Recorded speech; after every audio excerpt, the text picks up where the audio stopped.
Budget Committee meeting to order. Today, what is it, September 10th at 7:04 p.m. Before we get started, I'm going to go ahead and read the obligatory statement. As chair of the Timberlane Regional School District Budget Committee Board, I find that due to the state of emergency declared by the governor as a result of the COVID-19 pandemic, and in accordance with the governor's emergency order number 12 pursuant to Executive Order 2020-04, this public body is authorized to meet electronically. There is no physical location to observe and listen contemporaneously to this meeting, which was authorized pursuant to the governor's emergency order. However, in accordance with the emergency order, I am confirming that we are A, providing public access to the meeting by audio and video utilizing a Zoom webinar platform where all members of the board have the ability to communicate contemporaneously during the meeting, and the public has access to contemporaneously listen and view by logging into www.timberlane.net/ZoomBudCom. B, we have given notice to the public of the necessary information for accessing this meeting. This information has been provided along with the agenda and posted to the board's website at www.timberlane.net. C, we have provided a phone number for the public to alert this public body during the meeting if there are problems with access. That phone number is 603-382-6541, extension 3955. D, we will adjourn the meeting in parentheses and reschedule end parentheses if the public is unable to access the meeting. Additionally, all votes that are taken during this meeting shall be done by roll call vote. We will begin the meeting by taking a roll call attendance. When members state their presence, they must also state whether there is anyone in the room with them during this meeting, which is required under the right to know law. And with that, I'll hand it to you to do the roll, if you would, Jeff. Certainly. Christy O'Clair. You're on mute, Christy. Hi, I'm here. Are you the only one in the room? I am alone in the room and there's other people in the house. Thank you. Peter Bielo? I'm here and I'm alone in this room, although there's other people in the house. Thank you. Brian Boyle? I am here. I am alone in the room. And there are other people in the house. Alan David? Not here. Kathy Gorman? Here, I am alone in the house, period. Julie Hammond? Not present. Michael Mascola? I am here. I am alone, period. Todd McCormick? I am here, I'm alone in the room, and there are other people in my house. Excellent. Sue Sherman? I'm alone in the room. There are other people in the house. Bill Sherwood? I'm here. I'm at home. There are other family members in the house. Excellent. Thank you. And with us this evening as well is Dr. Brian Cochran. So I'd like to introduce you to members of the Budget Committee. Todd is our chairman for the year, and Phil Sherwood is the vice chair. So welcome. Good to meet you, Dr. Cochran. Yeah, well, thank you very much. I know it's not an obligatory meeting for me, but I am trying to, I've been here for almost like 7 weeks now. So, you'd think it'd be time to meet the Budget Committee and have some conversations and get to know more people in town. So I just asked if I could be invited this evening. I don't know if I'll be able to make it for the 3 others planned, but I will certainly do my best. And want to thank you folks for your time and effort and energies. Just have to say it's been a very busy 7 weeks, and very pleased to have one day in the books with students back. I made it out to all 5 elementaries and the high school and middle school today, and of course students in on 6 out of the 7 buildings, and it was great to see children in classrooms and teachers teaching and paras working with kids, and it was a great day. So there's 1 down and another 170 some left to go. Excellent. So, thank you. Okay. Well, again, welcome, Dr. Cochran, and that's fantastic news to hear that you visited all the schools. I'm sure you were wishing to normally see smiling faces, but that's kind of hard with all the masks, but hopefully we'll get there at some point. That's the hope. Okay, Jeff, then let's move on to the approval of the minutes.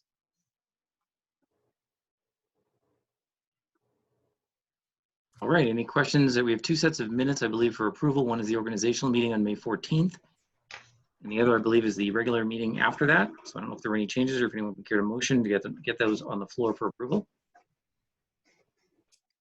All right, so first, can we get a motion for the organizational meeting from May 14th, 2020?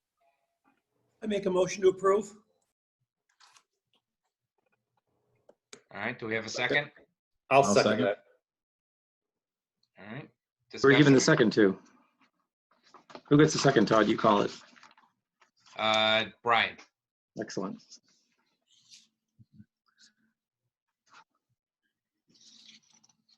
Any changes? Any? No, I didn't know. I read through them. I didn't notice anything out of whack. All right. All right, if no discussion, I'll call for a vote, or I'm sorry, a roll call. We're going. Thank you, Todd. So remember that all of the votes this evening will be by roll call, and I will do that as expeditiously as possible for each vote. So Christy O'Clair, I approve. Peter Bilo, Yes. Brian Boyle, Yes. Kathy Gorman, Yes. Michael Mascola, Yes. Todd McCormick, Yes. Sue Sherman, Yes. Phil Sherwood, Yes. and the motion has passed. Is that for a motion on both, or was that just a motion on the first set? That was just the first set. I should have done that both, but hey, you know, now that I'm thinking of it, before we move on to the next minutes, we didn't do the Pledge of Allegiance. Shame on me. That's not on the agenda, but I should have known better. So can I get somebody to jump in and do that now? Oh, Dean does have his flag. Okay. Yes. I'll call on, how about Michael Mascola? Will you lead us in the pledge? I will. I pledge allegiance to the flag of the United States of America And to the republic Public. for which it stands, One one nation, under God, indivisible, Visible. with with liberty liberty and justice for all. For all. Sorry about that, guys. It's practically my first meeting as chair here, so. All right, let's move on to the, can I get a motion for the approval of the regular meeting on May 14th, 2020 minutes? I make the motion. Second. I think Kathy seconded. All right, discussion?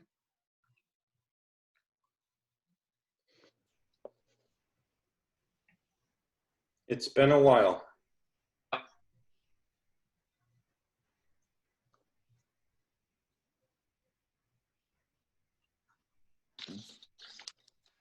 Anyone have any changes? No. I don't. All right. Then I'll call for another roll for accepting these minutes, Jeff. Christy O'Clair, Yes. Peter Bilo, Yes. Brian Boyle, Yes. Kathleen Gorman, Yes. Michael Mascola, Yes. Todd McCormick, Yes. Sue Sherman, Yes. Phil Sherwood. Yes. Motion, or the motion carries unanimously. Well done. Okay. All right, next order of business on the agenda. Do we have any correspondence, Jeff? I don't believe we have any correspondence. I do believe, oh no, okay, so yep, delegations and individuals are next. All right, if we don't have any correspondence, then I will, we can move on to any delegates and individuals that would like to speak. Any individuals wishing to speak, I'll just read this off even though it's in the agenda. Wishing to speak during delegates and individuals are asked to utilize the raise hand icon that will be available at the bottom of the meeting screen. Speakers will be allowed to speak up to 3 minutes each and must clearly state their name and address prior to making any comments or statements. So it's my first time doing this, so I guess I look in the participants. I don't see any hands. I don't either.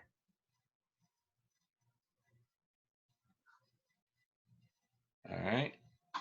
Not uncommon for our BudCom meetings, is it, group? All right. Lease offered as an option. That's right. All right. Well, we will move on to the next agenda item then. Administrative report, Jeff. So our budget season is in full swing. We have our budget request out to principals and departments. The school board has requested a copy or requested the budget be completed for their review on October 1st. So we've put those requests out there, and that budget process is in development for that date for the school board. So that's that, and I will share out another quick update that I sent you an email on just because we were reviewing it during the meeting, and that is the some updates from New Hampshire Retirement System. This is a memorandum which I believe you should have in your email from September 8th, showing some of the new rates just in time for our budget season. And I went ahead and included on this one schedule. They had it on two separate pages. It was very confusing. Our rates are in this range right here for employees and for teachers. Their new rates are at 14.06% and 21.02% compared to the current 11.17 and 17.8. So the our current rate is 11.17% for pension contribution, and that will now go to 14.06%, which is a 25, almost 26% increase. 17% current rate for our teacher contribution, 17.8%. That will go to 21.02%, 18.09% increase. So this is a little bit, I guess, nice in a way to have earlier on in the budget process, but we obviously these are some heavier numbers, and overall they'll result in a significant impact on our budget. So I'm bringing that to the board's attention at this point in the process. So you should have a copy of that in your email. If you have any questions, let me know. But that is all that I have for updates.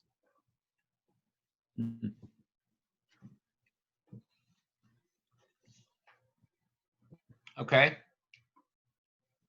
Thank you, Jeff. We can move on to reports of committees.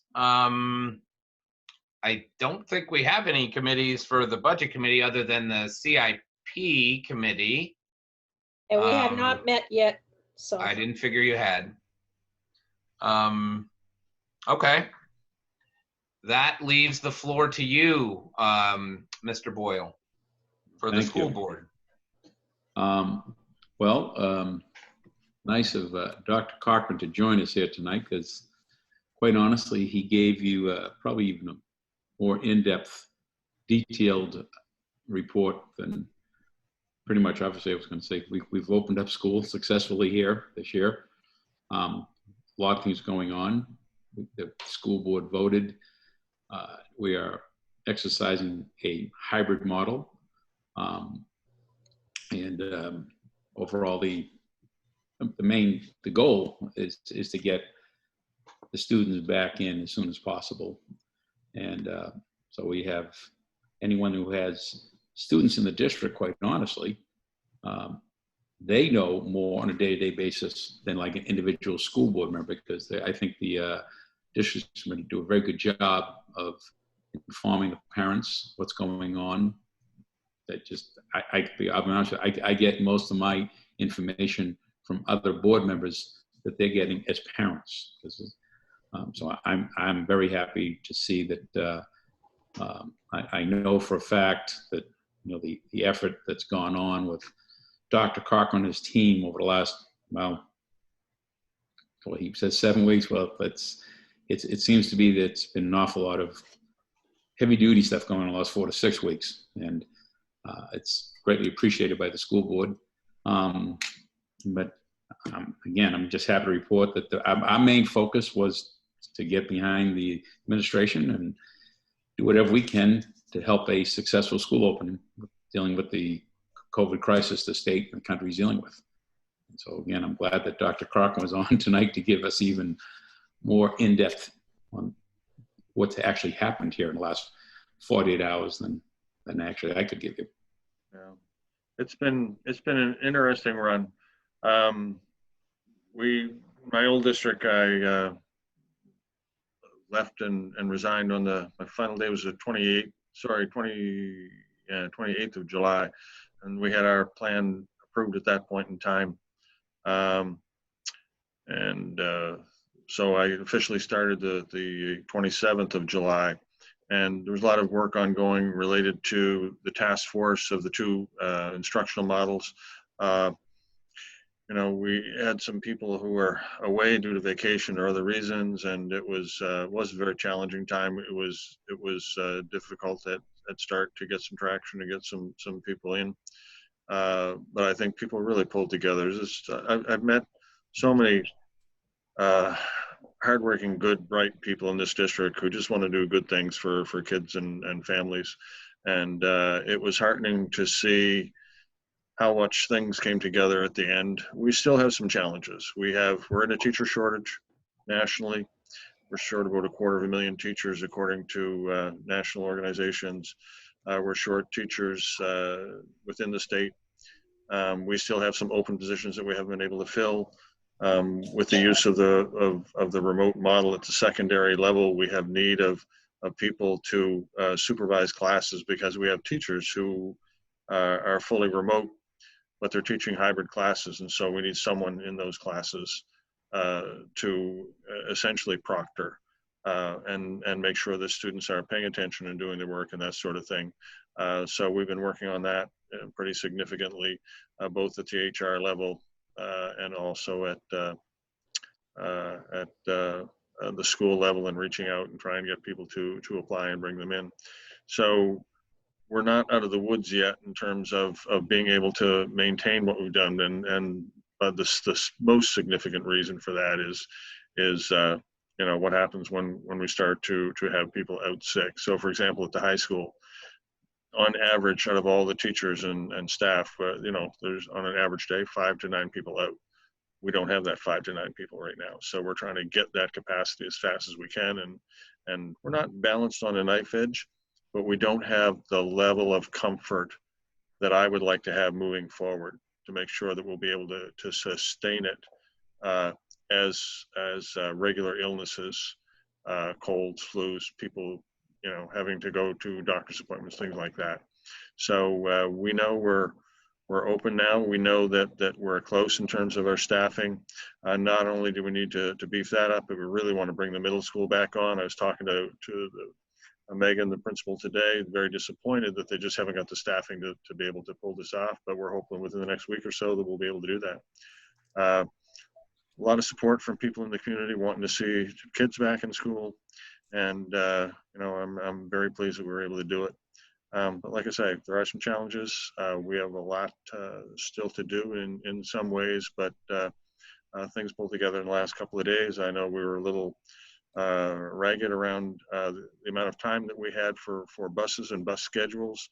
But I think people understood the sort of timeline crush that we were in, and very, very few. I had one concern expressed to me about a bus route today, but other than that, nothing. So I'm sure it was frantic at times, and I'm sure it was confusing at times, but by the time I got around in mid-morning to see the elementary schools, a lot of people smiling as they saw kids in rooms and teachers teaching. So I have to tell you that I didn't take the trash out last night, and I heard a big machine driving down the street today, and I mean, I about flipped out. I thought I missed the garbage, and it just, seeing the bus go down the street was just so foreign to me. It's been so many months, Yep. Dr. Cochran, are those job postings up for the proctors you're looking for the? Yeah. Yes, they are. We're also short some para positions and a couple of teacher positions. HR has actually reached out to anybody who applied for any position in the last 6 months who might still be looking, and contacted them directly. We're also advertising, I assume, in both School Spring and Ed Jobs. And we also have people literally not cold calling, but reaching out. We're hoping that we can get some people within the communities to come in and be interested. Peter? Yeah, I have a question. those proctor positions you have, what would they be listed under? Because I was just looking 5 minutes ago and I don't see them. If you look them up under positions, I think that they come up under paraeducator positions or support, I believe. If you look them up under location, I believe they would be under district. Okay, thank you very much. Okay. I don't want to put you on the spot, Christy, but you're the only one I see on here who I know for a fact had a kid in cohort 2. So how did the first day, and it's not really on the agenda, but how did the first day go from a high level there? So I'm happy to report, I think it was very successful. You know, after not being in school for 6 months, there was some hesitation, some nerves, some excitement. She got in the car at the end of the day with a smile on her face and can't wait to go back tomorrow. So awesome. I think I'm extremely encouraged.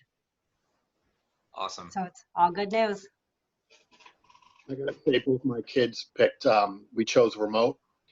And what a substantial improvement from last year. Oh, yeah. So much more structured. The interaction with the educators, there was a fear that to the extent that people had to do remote or chose to do remote, that it would be emblematic of last year. It's not at all. Of course, nothing beats in-person instruction, but I think the educators and the administration did a pretty good job significantly improving from last year, from both my wife and I's vantage point, and my kids for that matter. It's really like night and day. And I have a daughter in college that opted to do remote for University of Hartford, Phil, and she's been, doing it for the last 3 weeks. And I was just hoping and praying that it was going to be as interactive as what she's been experiencing, and it totally is. It's really, really a very pleasant surprise to see the engagement, at least from my perspective. So. And I'd like to add to that as well. It's really nice to see and have the teachers apply some of their training that they've had. I've been really impressed with how my teacher has maintained control with students just on a screen by, if there's technical difficulties, immediately troubleshooting them, having kids shut off videos, muting them and staying on top of the chats. But, maintaining that control is huge. And so far, that's a big accomplishment as well. So all around, I think it's been a really good thing. We were able If to. I can jump in, Todd. Go ahead, Sue. So I do have grandchildren, and one going hybrid to the high school, one in a remote at the middle school, and both saying positive things. And I'd like to give a shout out to those nurses too. We've got some great nurses in this school district, and they have worked extremely hard to try and make this as safe for kids and students and staff as they can. Excellent. Were you going to say something, Dr. Cochran? Yeah, I don't see the posting up there. I approved the job description yesterday for those, so they should go up, hopefully. When I spoke to Nancy today, she thought she might get them up as early as this afternoon.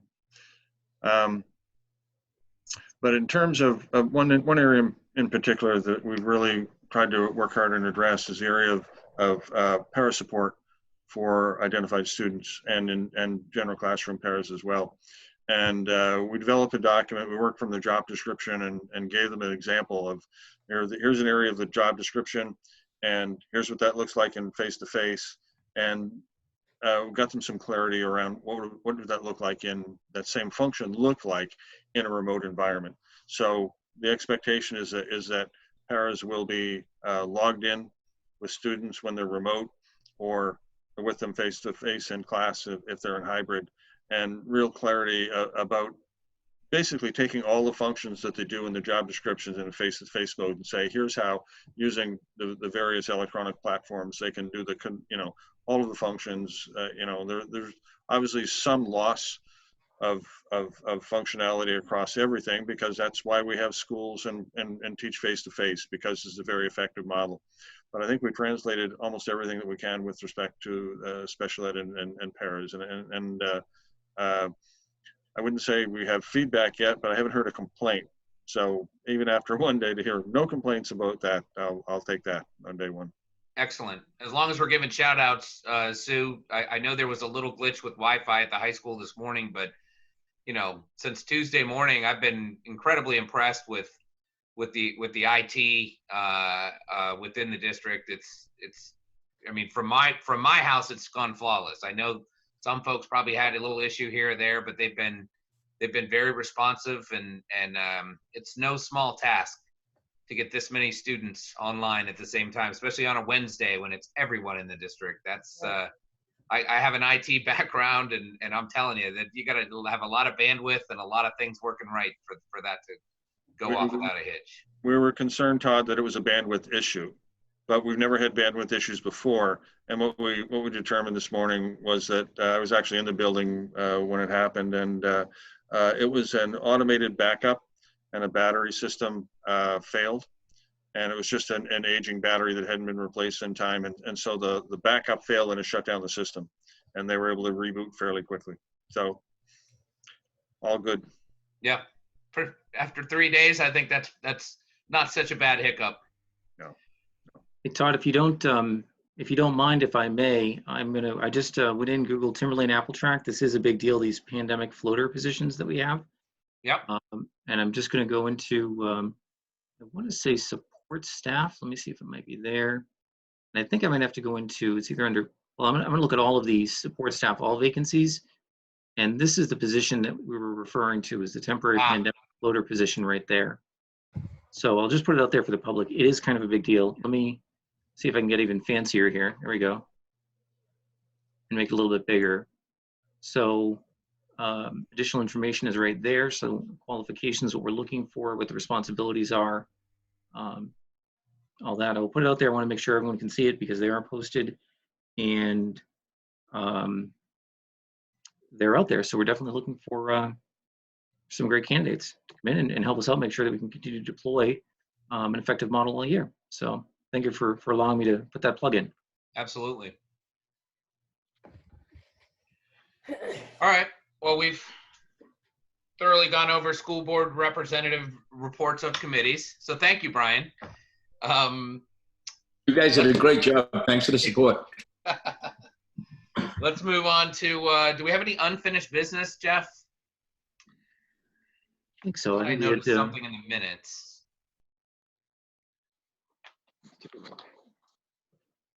I think one of the unfinished business was that we said we would address in our first meeting. And I know just this meeting's a couple weeks earlier than our normal, budget season meeting, but I figured with all of this going on, it can't hurt to get in as many extra meetings as we can fit in this budget season, because we're just dealing with a whole lot of uncertainty. So glad a lot of you could join this meeting. But I think we've mentioned in the last meeting that we would talk about building visits. I don't see that happening, and doing facility tours this fall. That should be probably very low on the priority list. But I think we talked about possibly throwing out some dates of when we can start to expect to see the principals present to us. And a lot of that's probably going to hinge around your October 1st date for having the first draft of the budget for the school board, right? Correct, yeah. And I think last year we had our meeting on the 24th, and I think the budgets that we looked at then were school board budget and the budget committee budgets, which were, general vanilla type budgets. And I think after that, that's when we would get into a bit more. And I think that we did maybe three principals or three directors per meeting last year. Yes. And I don't know what your level of comfort is with that, the way that it was. Would you want to maybe try for a few more in the meeting? It seemed to go relatively quickly this last year. I don't know what really is going to come up in the budget process. If it's, and I'll ask for some guidance from the committee before we leave this meeting as to where everyone is. This is, I'll share my screen out again here. This is a bit of what our schedule looked like last year, I believe. And, I can just substitute the dates out. So this would be our September 24th meeting. These would be the two groups that we'd be hearing from. And so we had 3 schools, two schools. I think we ended up around the 20th, if I'm not mistaken, with the larger budget areas. Now, student services, special education, it really, the longer we can go to hear what their requests are, the greater we'll be able to match their needs with where we are in the budget process. Maintenance and facilities, along the same line, typically the longer out we can go on that.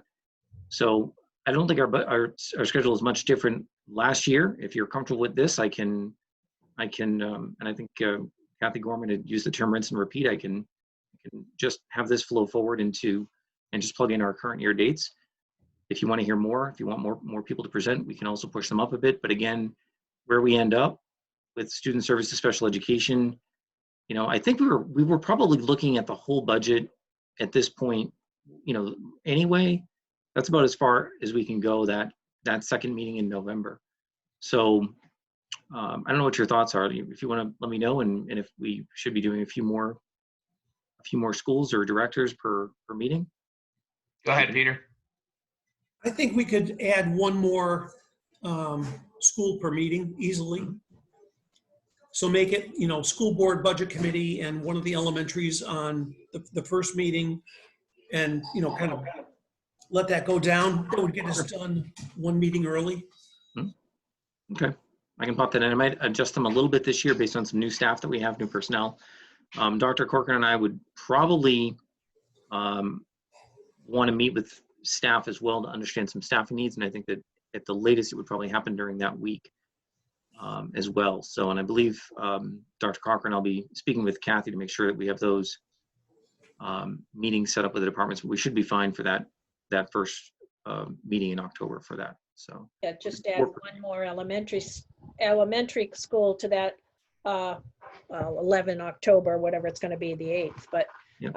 So add 4 there and put 4 in the next week, and that'll give you a little bit more wiggle room.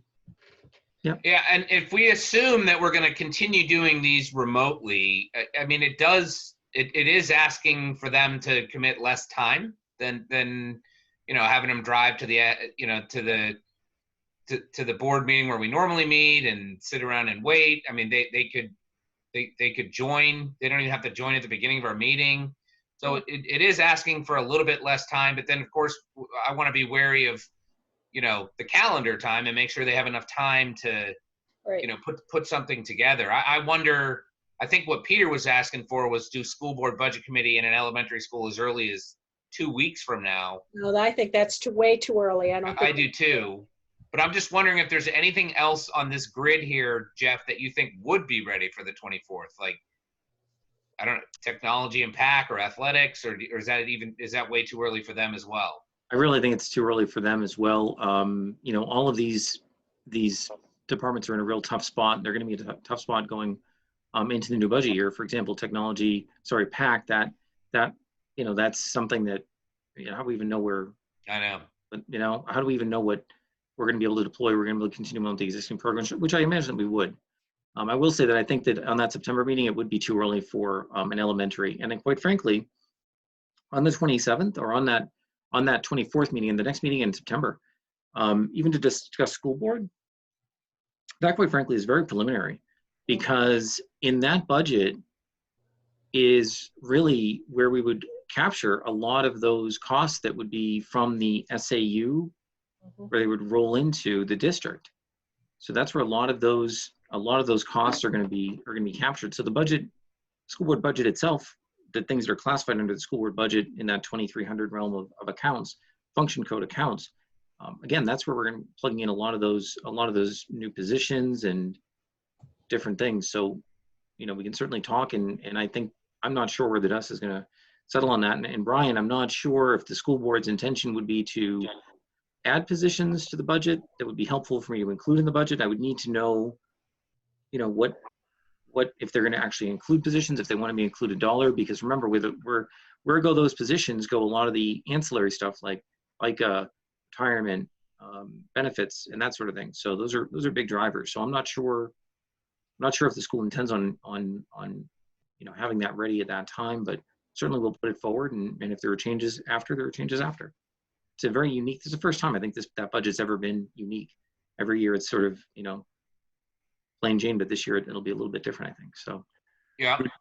So Go I ahead. was gonna say, we do have you know, an early draft of what the central office, the new SAU office staffing might look like. We haven't fleshed it out completely. And there is a chance that we could have it for 2 weeks out. If not, then we should be good for the meeting after that. Excellent. And typically any new positions that we request as part of the budget process, you know, obviously there's discussion around them, but it's a general proposition that the school board would be voting on those positions to put them in formally. So good stuff. Okay, so Jeff, then why don't you rinse and repeat with fresh dates for 2020? Let's see what it looks like adding an extra column for the 8th of October and onward, Yep. right? And then let's leave school board and budget committee in there for the 24th. I mean, obviously budget committee, that's like a 30-second conversation. So that's not really going to be a whole lot to talk about. And we could do, you know, we'll see what we have by the 24th. And if we need to, we can add in the school board budget, you know, somewhere in the next meeting or the meeting after that, since that isn't going to take anywhere near as long as any of these building presentations would take. Does that sound good? That sounds great. And remember that when we had this schedule, the schedule we've been going by, we, in years past, not last year, but in years before that, we also had the building tours that did interrupt or interfere with some of these meetings, if I recall. Yeah. So we haven't had that, so that gives us a little bit more room. And I think this meeting we're looking at saying, gee, it seems a little bit empty. I mean, budget committee, in fairness, you know, the budget committee's budget is barely meritorious to even get a place on the schedule, but it's just not really a lot. But the reality is that I think in years past, we probably would have used that to do some building tours. So not doing the building tours this year obviously frees up a little bit of time. Probably can't fit those four in for the next subsequent meetings. Good point. I just want to say to I think just Christy on the Zoom here that obviously this year's different, but you know, you're on a 3-year term, so hopefully we're back to normal or some sort of normal next fall, where we can get back to these facility tours. I think they're incredibly valuable, especially if you've never stepped foot in any other school other than the schools your kids have gone to. It's definitely worth doing to really kind of put your eyes on what all these folks are going to be coming and presenting to us. But this year that's really neither here nor there. So you're right, Jeff, that does free up a lot of time for more of this, and since we can't physically go into the buildings. Mm-hmm. Todd, so with respect to the school board / SAU budget, I guess that's the only budget that's going to be pretty much brand new. Yep. To us. So I guess I'd suggest that we push that out to the end to give Dr. Cochran and his team as much time as possible to put intelligence behind it and come up with a good one, and just move other things up earlier. I agree, Peter. Okay. All right. I mean, why don't we do that? That's a good suggestion. And you know what? Every meeting, we're going to have school board representative section under reports of committees. So if there's some work that's been done, you know, between now and the 24th, then folks could ask Brian to report on it and where things are. And if, you know, if Dr. Cochran, if you want to join again, I guess you could if you wanted to. We'd love to have you at every one of our meetings, but you're going to be a busy guy. You already are a busy guy, but maybe we just make it a discussion point during the next meeting, as opposed to, you know, having a formal presentation of the budget. Does anyone have any other comments on that?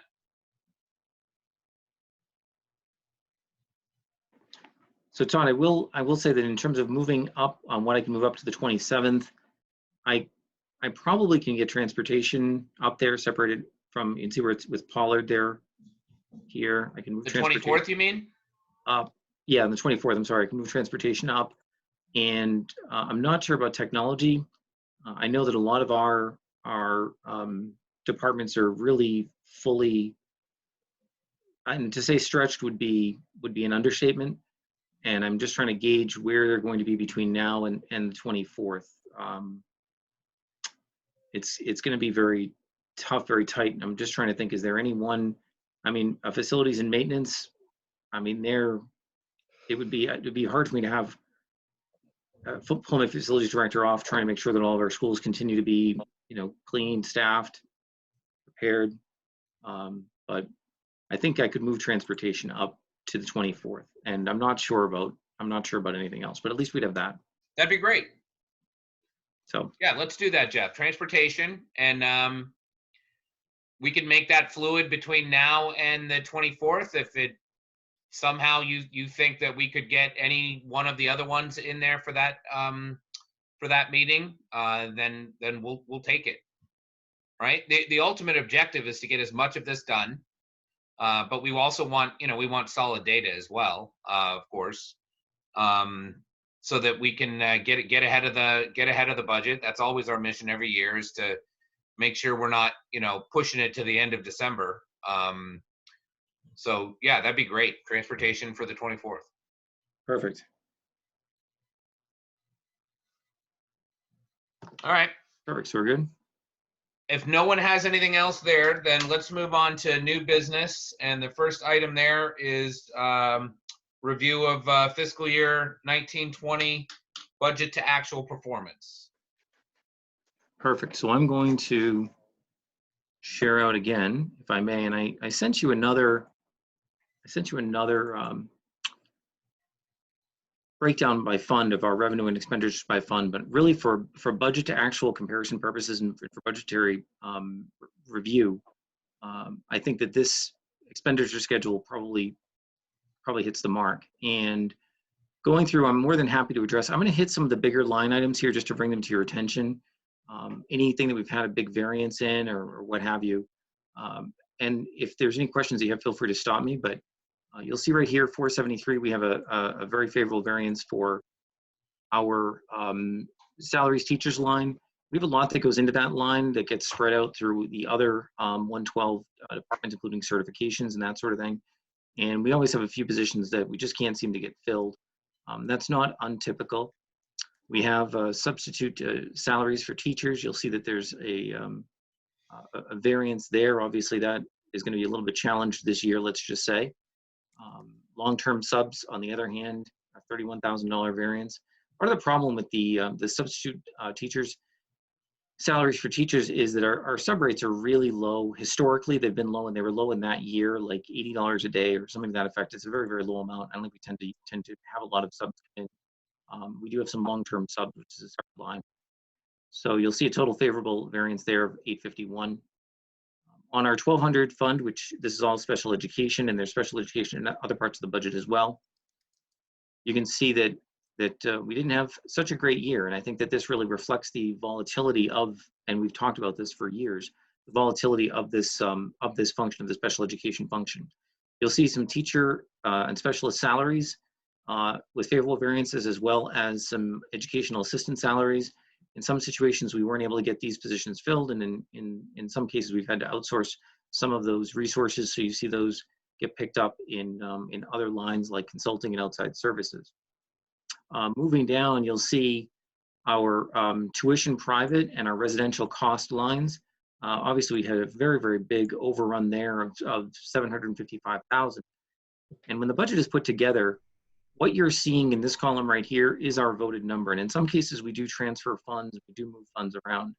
But you can see that we had budgeted for residential costs right here of 242 based on what we reasonably expected would be, for example, a residential placement. That doesn't happen, and you end up with more students needing to go out overall. So even though you didn't have this placement at 240 that allowed us to use that money elsewhere, our tuition for private schools for special education needs is a very, very big area. And it's ironic because in the last year, in 18-19, it was almost the opposite. We had a big number here that we were able to show as a favorable variance, and I think that we brought our number down in the budget year we just closed. So we do the very best that we can do, but you pick up a few students here or there. Some end up in the district from other school districts already in placements and that sort of thing. And those numbers add up awful quick. Yeah, I think the out of school placements has jumped up dramatically. I think it would be interesting to the budget committee to know just the numbers, went from 18 to 40 students. That's a big jump. Yeah, and so you know what? That's a great call, because I don't think you can correlate that one outside placement costs X, because the ranges vary. It might be Right. 40,000, might be 100,000, but certainly just seeing the trend there. Yeah. Would be helpful. I know it has to have jumped. Obviously, those numbers show that we've placed or needed to place more students outplaced since, we'll say 2018. We use that as the number.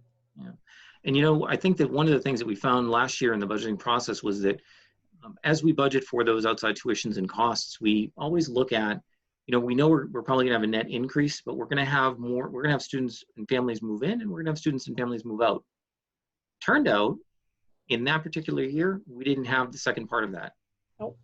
We didn't have the students' families moving out, we just had move in. So there was no offset. If you figure that you're in let's just say you budget net 3, or you budget 3 additional students, but you may have 1 move out, so you'll budget net 2. Well, we ended up with 3, and we had the one that we had there in the first place. So it really was a big swing. It's an area that the longer we go in the budget cycle, the better off we are in terms of trying to identify who it is that we have in district, maybe in need of services, or maybe likely to be placed out. Vocational education, that line right there, that is really the result of some greater participation. And you'll see, so this is the budget, and this is the range to date, but this is the year-to-date number. You'll see that 109, really the result of some really solid opportunities that our students have been able to take advantage of. We had looked at in that year as a possible uptrend, but it wasn't consistent. And it turns out that a lot more students are able to take advantage of our programs with Salem and Pinkerton. So that'll be a number that we'll adjust up in the upcoming budget process. Anything else big here? I think athletics showing some favorable variance there, having some numbers higher, some numbers lower. This is tough too, because it doesn't always show what the encumbrances are. Yeah, real quick. I just went down and looked. We actually did for the vocational. We did uptick that for this current budget that we're in a significant amount, didn't we? Yep, I think we did, and I think that we have to take a look and see how our numbers are looking this year. Although it's a real bad year. Well, we budgeted just over what it actually ended up expending in the budget you're going over right now. Yep. Yeah. And I think that actually has to do with the model. The students are able to participate a little bit better, and it's a great offering that we're able to supplement out there. So good call. Supplies, there were 19,000 unfavorable here, but I actually think that's the result of some purchases that were made in the previous year and paid for out of that year's budget. So the numbers look favorable. They were probably a little bit more favorable than that. Obviously, we had a very funky, very weird, very odd year there toward the end of it. It was a very strange year. So summer school, some favorable, nothing great. Alternative education, some favorable there. Most of it is in this line right here, the info access fees. We were able to actually benefit from a multi-year agreement that we had, and we didn't have to spend nearly as much as we had budgeted to be able to realize that savings. I believe that we actually captured the cost in the prior year's budget, but it was after this budget had already been put together. So it was out of the prior year's funding, I believe. You'll see here under guidance, nothing really terribly out of the ordinary. You'll see variance here, and that could relate to like a retirement or someone leaving. Usually gets charged to the line that they're in. Nothing great there. Moving on to psychological services, 2143. Nothing great there. You'll see that like this is an example of an offset. We had some favorable teacher specialist salaries, and then we have some offsite services or outside professional services that we need to bring in as well. So it's not always a one-to-one, and that may not be the full reason behind why we have a favorable variance there. It could be turnover as well. Speech, you'll see some favorable savings in that line. Other pupil personnel services, mostly just could be turnover savings, or we may have had a hard time filling that position for the entire year. Improvement of instruction, nothing great. Professional education services here. We really weren't able to exercise our full year of training and all of the things that we hope to do. We were also able to bury some of those costs in Title II grant funding, which is also nice. So we don't always know in the budget year that we're planning what we're going to be able to do. Library services slightly over. I believe that was probably as a result of prior year purchases coming through and hitting this budget. Audio visual, nothing real great. Audit, some favorable there. I think that's just a matter of timing. We'll probably end up picking up the rest of it in the current year. Legal, yeah, that's something that I don't know if the school board may be proposing a number for in the year coming up. I'm not sure what that number would look like. Obviously, the budget was 90. It looked like in June alone we spent 53,000, but I don't think that's fair. I think that we just ended up getting all of our year-end invoices, and that's an accumulation of a couple months, May and June together. Total 248 there, though. Obviously, there was an overrun in that area. And Jeff? yes. So with respect to legal, yeah, you're right. You know, this Timberlane School District directly paid $248,000 plus to lawyers. But what that line doesn't show is that Timberlane's portion of the SAU legal line was about $87,177. I know that because I got copies of all the legal invoices to the SAU for that time period, and took our prorated portion of it. So the bottom line is Timberlane taxpayers paid just over $250,000 in legal. What was the amount, Peter, that you said would have been the share from SAU? The 70? Well, the total SAU was $113,217. And when I took 77% of that, that's $87,377. Okay. So add that to the 248 and you're up at 335. Not you, you're up at 335. Yeah, we want to make sure things are done right, Peter, I guess. Sure. Right, but we, going forward as our own SAU, I think we need to take into it, we need to recognize that at least in this 1 year, this SAU would have spent $250,000 on legal. So effectively is what you're saying. Right. So I have a couple questions about that. So one is, I did a little analysis of the last 5 years, and I mean, I think I want to do this with a lot of lines. I'd encourage a lot of you to do it as well. I mean, obviously we want to do similar to what we did last year and try to really hone in on some historical spends while at the same time taking into account, increases that we can't avoid, like the one that Jeff mentioned earlier about the benefits and that's a significant increase. But that said, in the last 5 years, we've overshot what we budgeted for legal by around $52,000 a year over 5 years. So we're certainly going to want that number to be higher. And I went back a few years, and it looks like the budget committee maybe 3 years ago did that. And it was wise. We should do that with all the lines, right? We want to budget for what we think is going to be spent, and if that's a trend, then we need to account for it. So I definitely think 90,000 is too low, based on at least the last 5 years. So we'll want, regardless of what is going to end up happening with the default, we're not going to concern ourselves with that. We need to be focused on what we think is actually going to be spent, and I think 90 is definitely too low. My second question is, Jeff, how is that going to look? Like what the page we're looking at right now, how is it going to look with this combined SAU? Because this budget we're working on is Timberlane only. There's no Hampstead. Is it still going to be broken out like that, or are the expenses from the SAU line there going to be like added into different function codes? Yeah, so that's a great question, Todd. So I do have a breakdown, and I don't have them at my fingertips, but I think a lot of those will go into these lines. So we're not going to see it terribly disparate from where it is showing right now. Okay. So the SAU services line is right here in that 2300 function code. So we'll continue to see them peppered throughout. So Yep. you'll see the official admin services is really what the line is. Well, that's where our SAU budget goes right now, but we may see, and I do have a breakdown exactly where they go. What you might see, for example, a 2320 111, which is an administrator salary, or a 2320 114 or 115, which is the object code for office salaries, in that line. I think they're going to remain, and I'll say in that neighborhood. I say in that neighborhood. It does keep it tidy, right? That they'll pretty much, I think, end up right there. Okay. So, But like for legal, will the legal be two different lines? Will there still be a district and then another line for an SAU, or are those going to be combined, or too early? No, it's just one.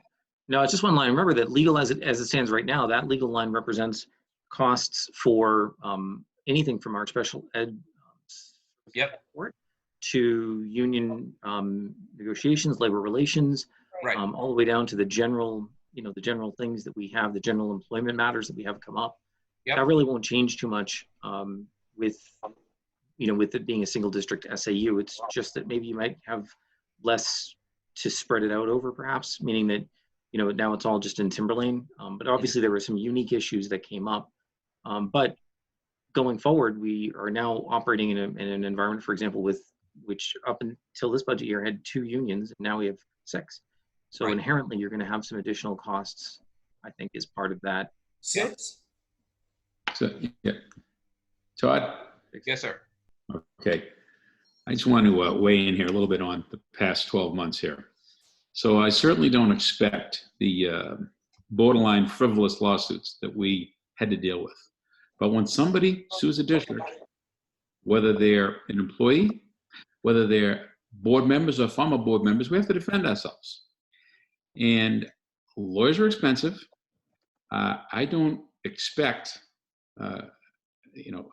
we were involved in crazy money with Dr. Metzler. We were involved in crazy money with previous board members. Now, if you take those things out, half that legal fee goes away. So, Well, Brian, I can respect that, but that's why I went back 5 years, because I believe we had other previous school board members also sue the school board. well, there you go. But the number was not nearly this high, right? But I think Todd, whether it's people's billing rates and depending how close you get to litigation, because it's all about billable hours. But I think legitimately, the thing you have to prepare for now is, as Jeff just mentioned, you have now, let's see what happens, but there are now 6 separate unions. Now I don't know how that's all going to go down, because they still have to be officially ratified, because you have 2, TTA, TSSAU. The other ones, they've gone through their initial filings, and they're going to be working with administration. So let's see how this goes. But that itself could be an expense that even though a lot of these people have the same, the same concerns, and there's actually the 4 new unions are being represented by the Teamsters. So maybe the host negotiations will have some kind of cost savings for both the employee and management, because I know they're 4 separate groups, but they're the same people if you're representing them. But yeah, but I think the bottom line is that I think you had a very unusual year last year, and I wouldn't expect your legal fees to be that next year. I agree, Brian. I'll just point to one thing, and we could probably point out a dozen line items in this budget, but when I see minus 176%, that we need to make sure that we're accounting for lines like that. And nobody can tell the future, and it might be double Right. what we spent last year, but at the very least, our job is to make sure that number, that 90K, is realistic, and it certainly wasn't. And so I think we can go based on trends. We all agreed on doing that with quite a bit of different line items last year, and I think we put out a good product for the voters, and that's all I really am concerned with, is let's make sure we're putting out a number that is as solid as we can predict, right? And I just don't think 90 is really a realistic number anymore. And I think we should at least consider bumping that up. It's still a little early. I mean, we still have months left to get this thing where we want it to be, but I think we spent enough time on this line, and believe me, we're going to go through a lot of different lines and take a hard look at things and make sure that we don't see any kind of 175 or 100% off. I mean, that just doesn't look good.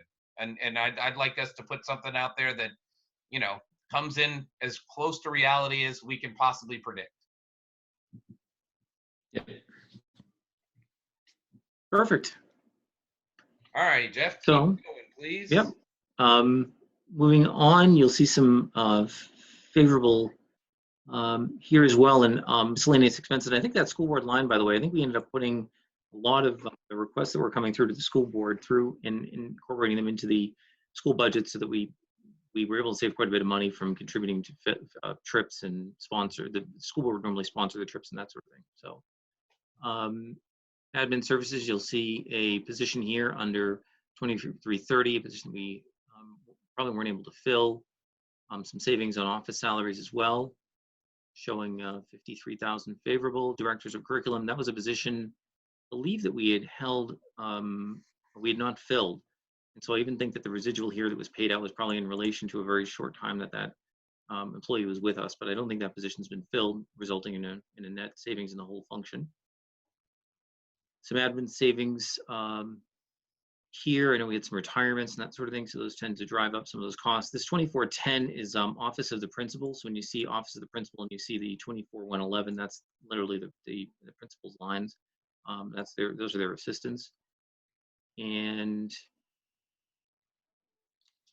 so supervisor of Plan 2610, that was a position that had been cut from the budget in the previous year. We didn't include anything in this budget, and the school board approved the bringing on of their hiring or the creation of that position again. We'd had that position, Director of Facilities, in the budget. We've been carrying it in the budget, and we had Tom Geary at the SAU who was able to handle a lot of those responsibilities, and so that had been cut from the budget. Tom is gone, I think, almost a year now or more, so that's the difference in the employee who took that position that had to be reinstated into the budget. And yeah, it's custodial. Nothing great there. A little over on water and septic, and I think that's been a much bigger issue. We're going to be taking a look at that line going forward. We've had some needs to address in that area, particularly at the high school and all of our schools. We've had to up our water testing as well to meet with state guidelines. Cleaning services down a bit. Actually, a question on the water. So by this time next year, knock on wood, you guys are going to have a water pipeline from Manchester flowing right in front of that high school, middle school complex. Are we planning on taking advantage of that? Peter, I didn't think that it was going in front of the high school. Do you know? Is it? I believe it is. I thought. I believe it's not. Oh, really? Going down Greeno Road. Yeah, it's a bugger because East Road. Yeah, it's a bugger because it's going to be very near the Bryant Woods entrance on East Road, and the district, that main campus property is not too far from that. So that's one area, and the other I believe was at Danville Road. I believe the plan was for the pipeline to run in front of the high school if we paid for it from, I believe, the break at Danville Road, maybe where Cumberland Farms is, to the tune of $1 million or something to that effect. Well, we had that presentation, Brian probably remembers, because he and I had instigated having that at the school board level, where we could get some more reasonable numbers. That was a while back now, but I'd say it was in the million range. Pollard, different story. Yeah, Pollard, it's going to go right by Pollard. Yep, different story. But I think the only way that it would have run in front of the high school and the main campus is if we paid for it. So it didn't seem like it was very feasible. If you hear anything different, please keep me informed, because I was thinking that some grant or something might be able to take care of that. So, and it would be great if it could, but I don't see it. And it could go in either way, East Road or Greeno. I mean, they were giving us a reduced rate. Brian, do you remember that? Was he talking at the high school a reduced rate to, commit and join now? I think he was asking. I think he was saying that was a possibility. Yeah. I think that they were doing a little, fishing expedition. And yeah. I knew they knew the water's coming. but he didn't have any hard numbers for us, but I think we should explore that, sure. See, you know. Yeah, Brian, I almost feel as though they were getting a deal. Like if they could commit, if Plastow could commit, they would get a locked-in low rate, which they would Right. pass on to us if we committed. That's right. That's what I thought too. But But all at school is different. We should be able to it's right there. budget for that, because that's going to go right down the street there. So you can see in facilities and operating and building services and all of these lines, you know, as a general proposition, we're doing okay, but the way that things have been accounted for and the way that they've been classified in the past, we're going to be taking a better look this year to make sure that we're matching those costs up with the lines. So you can see right here, for example, cleaning services is showing as favorable, while supplies, for example, is not. Well, cleaning services and you know, have we changed what we're doing, or have we changed just the way that we're buying it or classifying it? So I think we're going to have some movement in these lines to better reflect where things are actually coming from. You know, just to make sure that we're on the same page from a spend and a budget perspective. Just to give a little pat on the back to last season's budget committee, most of which are on this call, we actually knocked the 2620 line down 180K. If you notice what the balance is there, we did good work there, unless everything drives up and goes the opposite way. But we accounted for that for this particular function last season. You all had the debate. I'll give you credit on that. And I think that we looked at these lines in particular, natural gas, electricity, and we have much less volatility there because that really is tied to usage than we do with oil for our schools. You know, going up $1 a gallon has a sensitivity, increasing your cost by 50%. You typically won't see use go up that much. So, and we did have some savings there because, of course, our buildings were not shuttered, but they were certainly dormant for a lot of that time where we just weren't running at full capacity, full boat. We didn't have to have our power on, our ACs on the way that we normally would. So, but we still would have had some probably favorable savings there as well. So, care and operation of ground, nothing dramatic. Repair and maintenance. Again, this is a question of you know, we're spending some money here for repair and maintenance. Previously, had those been paid out of supplies and budget out of supplies. So we have I have some looking to do for that department to make sure that we're able to match up our expenditures to proper budget categorization. Security services. Again, this is the our SRO line, I believe, and I think that we had some favorable costs there, probably as a result of just not being in school as much. Regular program transportation, in that line, I think we came up favorable, and in special education transportation, I think almost exclusively as a result of cost savings we were able to negotiate for the periods of time that we were not running buses at all, and the buses weren't even allowed to run. So that's all that I'll really attribute that to. Vocational transportation, 16,000, we end up paying some of that in this year though. Athletic transportation, obviously we missed a whole season of transportation. Field trip, similar thing. Music transportation, very similar thing. How did all that transportation work when it came to the drivers, Jeff, when we were full remote? Okay, so what we did was we negotiated a lower cost, a lower price, right, with our vendors. And as a general proposition, the deal was that they had to keep their drivers on payroll and getting paid. So they continued to get paid. But Todd, the problem is that even though they were getting paid, a regular route driver for regular transportation might supplement their income substantially by maybe doing some vocational runs or doing some athletic trips, field trips during the day, or music trips as well. So we kept them on their typical pay for their regular runs, but we had a lot of extra. They may have picked up a lot of extra things that they weren't able to pick up and they would normally rely on. So we did negotiate a better rate that reflected, I believe, our the lack of use of the buses, the fuel, all the costs that go along with it, all the variable costs. They did stay on payroll, I think up until our last day of school. But again, I'm cognizant of the fact that regular routes for many drivers are not their sole income. So, that we didn't we couldn't pay them for the routes that the optional ones that we didn't run. So. And is that continuing going forward, or is there a new, how's that working now that there's like 4 days buses are running, and what happens if we, God forbid, had to go backward and go remote again? So I'm in conversations with the bus company right now, and I think that the difference, just bear in mind that last year, when you look at the contract, I don't think that they could run their buses. Like, we couldn't have school. It wasn't an option. So we're in a little bit of a different situation now. If we do call remote, we're calling remote, but we're doing it because of our own need, right? It's not that they're prohibited by law from driving, because we couldn't have kids in school like we could in the spring. It's a little difficult too on that one day that we aren't operating, and I'm in discussions with them now. Wednesday is our down day, if you will. Wednesday is the day that we aren't running our regular transportation buses. And we'll see where the cost savings comes in on that, but realistically, it really would probably be the cost of fuel, because what we were able to benefit from last year, the end of last year, was the fact that the buses had no wear and tear. They had no maintenance that was tied to miles on the clock. You know, they weren't being used. So now we're in a little bit of a different situation. The cost savings won't be as dramatic, but I am looking into what we can save just on those Wednesday runs.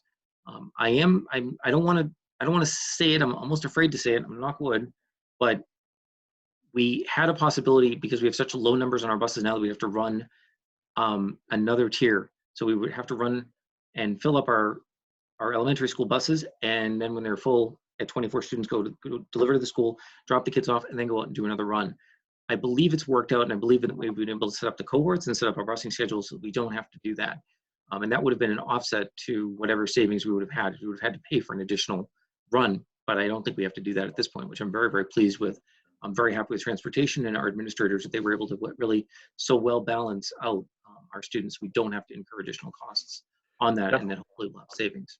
Jeff, based on my conversations with the elementary principals today, the ridership was down significantly. Whether or not it'll come back up as people get more comfortable with the time, we don't know. But one of the other advantages of last year was we were able to use CARES funding for the salaries that went to bus drivers. So we could be reimbursed on a dollar per dollar cost. And I don't believe that would be that's eligible for that in this year. Is that correct, Jeff? We have a lot of other expenses this year. I think it would come ahead of it, and we just aren't having that type of scenario right now that I see. So most districts, negotiate exactly what Jeff described. Gab, what are your fuel savings? What are the other savings that you have? And then try to negotiate something. One of the other issues is that some districts have been more successful than others in negotiating those, but the reality is across the state, we're in somewhat of a bus shortage. And so if you try to negotiate too hard with bus companies, now First Student is the biggest in the country. So you can't always negotiate with somebody who has that much capacity. But there is a risk if you try and negotiate too hard on that cost saving, because if we were rejected by First Student, then there's not a whole lot of options left out there. Well, I think the other problem is that we want to be careful, because we want to be.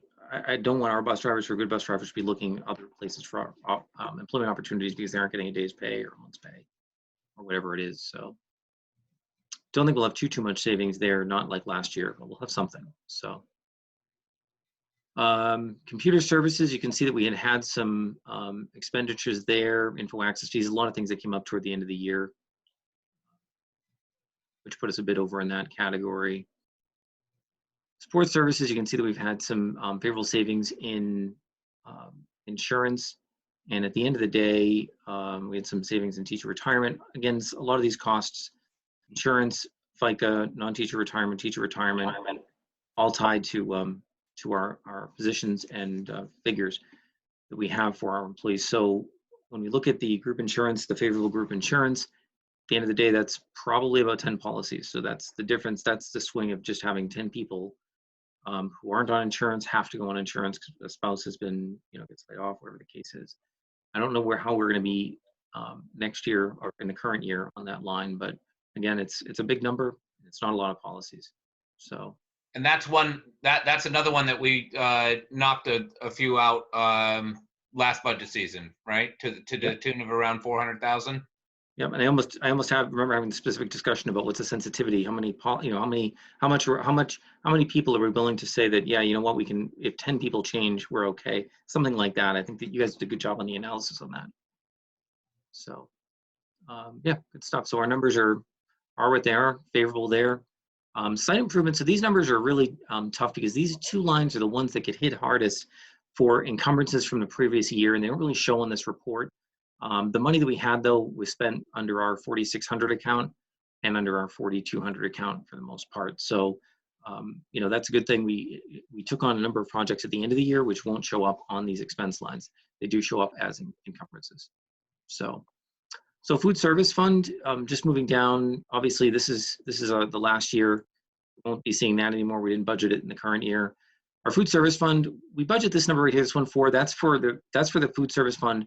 Be able to have 1.4 in expenditures, and we should be bringing in an offset of revenue. This year we had to do a net contribution of 216,000 to the food service fund, which normally operates at a flat, even basis. The PAC Performing Arts Center, we had to have a net contribution there as well. We have an employee share of insurance, which will go away in the final numbers. So you can see on the revenue side as well. Are there any questions on this? Because I did have another quick schedule to tie all of our funds together. I just was comparing to what we budgeted for computer services last year to this year, last budget to this budget. And I mean, nobody could have seen COVID coming, but we definitely didn't boost that number up high enough based on what was spent in July. So I'll just go out on a limb and predict that that's going to be in parentheses for the balance for the computer services at the end of this fiscal year.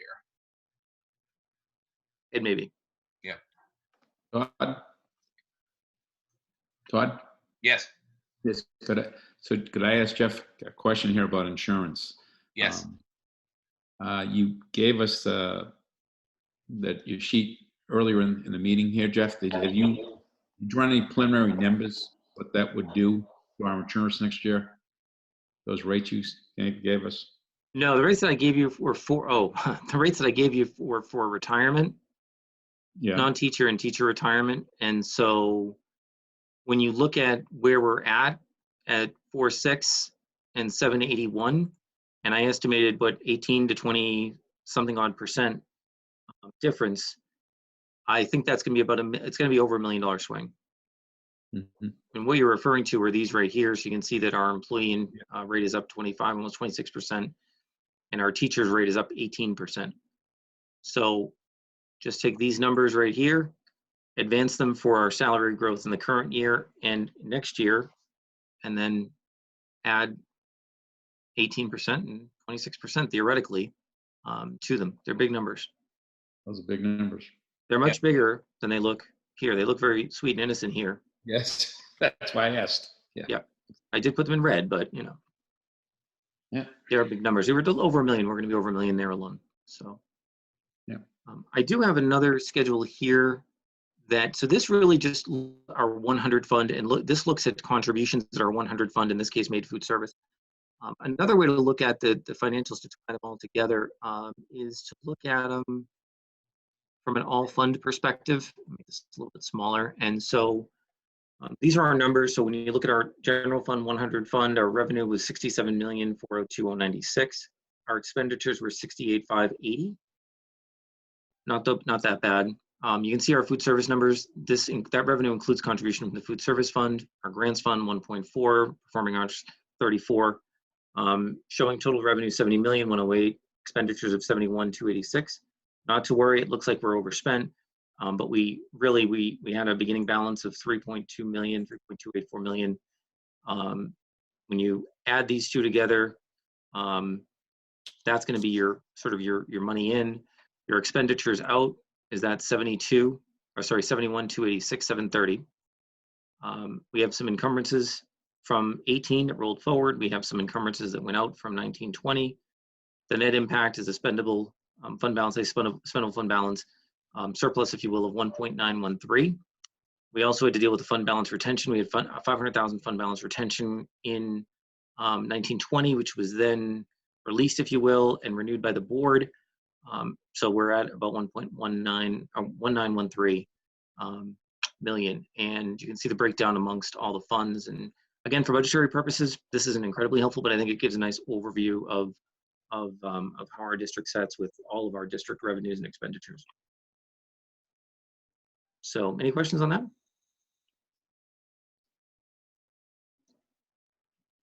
Anyone?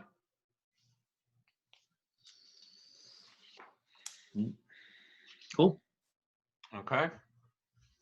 Thank you, Jeff. Very well.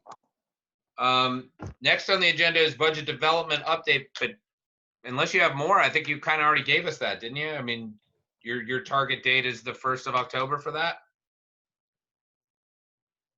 That's right. And I don't know what changes we'll have after that. I know we'll have a few. We will not have our GMR in at that point. We won't have our insurance not to exceed amounts in as at that time either. That'll be mid-October, I believe. So. Okay. So the first time we're going to get a look at that would then be our October 8th meeting then. You can take a look at it then if you want. Yeah, I don't know. Yeah, I mean, it's an ongoing budget, so a running budget, if you will. Yep.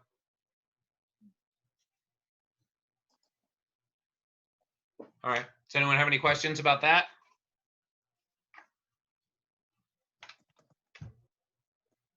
Well, let's move on to other business.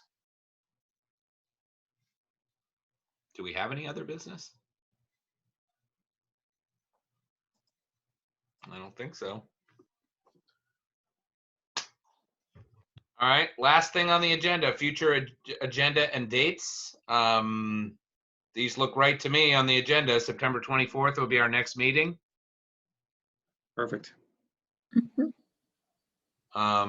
Then the 8th and the 22nd. And we'll start with like we said earlier, we'll start with our budget. Within that meeting, we'll discuss whatever new information we have on the school board and the SAU budget, and we'll do transportation. And if you find anyone else is ready and willing for the 24th, Jeff, we'll take all comers. Very well. All right. Well, I don't have anything else, so I think we could probably have someone, unless someone else has something else, we could have someone motion for an adjournment. I'll motion to adjourn. Second. All right. Christy or Claire? I think I saw. Yeah. Yes. Peter. Peter. No, I'm waiting for Christy. Christy, go ahead. I thought you said yes. Yes, I did. Yes. There you go. I heard you. Peter. Have a good night. Thank you, Brian. Yes. Kathleen. Yes. Michael. Yes. Todd. Yes. Sue. Yes. And Bill. Yes. That would be unanimous. Very well. Motion carries. Thanks, everyone. Good night, everybody. Thank you. All right. Thanks, Dean.